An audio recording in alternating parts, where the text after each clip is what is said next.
tell us a little bit about who you are, and please tell us a little bit about Sapria as well. Sure. Yeah, I think the best way for me to kind of connect those two worlds is to briefly go back to my childhood. Ah, So, as a young boy, I grew up in what to me was a very idealistic setting. I was growing up right on the edge of a fruit farm. And so a little bit rural, not super rural. We had everything we needed around us or wanted, but had that rural experience of being right next to a fruit farm. I spent more of my summer days in bare feet than with shoes on, roaming around the orchard, getting into things I probably shouldn't have, and certainly wouldn't let my kids get into today, right? And it was pretty carefree. I got to do what I want when I wanted, and got to explore and just be a kid.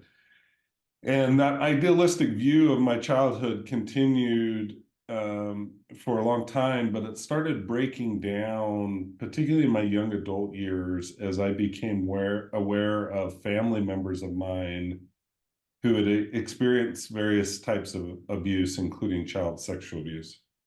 So while for me, I kind of lived this idealistic childhood and came out quote unquote unscathed, that wasn't true of the people closest to me and people I loved dearly. And so I remember as a young adult and even into my later adult years, kind of having that bubble popped, that idealistic bubble got popped. And I remember feeling really, really angry and kind of having those emotions of that it is not okay that this abuse happened. It's not okay that society looked the other way. It's not okay that the abuse was hidden. It's not okay that my family members have had to suffer the long-lasting results of the abuse. So to kind of connect that to today and who I am today, I'm the managing director of an organization by the name of Sapria. And at Sapria, we exist to liberate both individuals and society from child sexual abuse and its lasting impacts.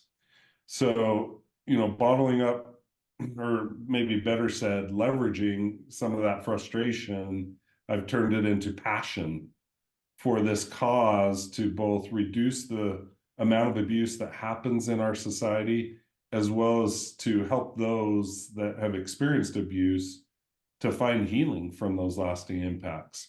And that's my day-to-day work at Sapria, and I love what I get to do.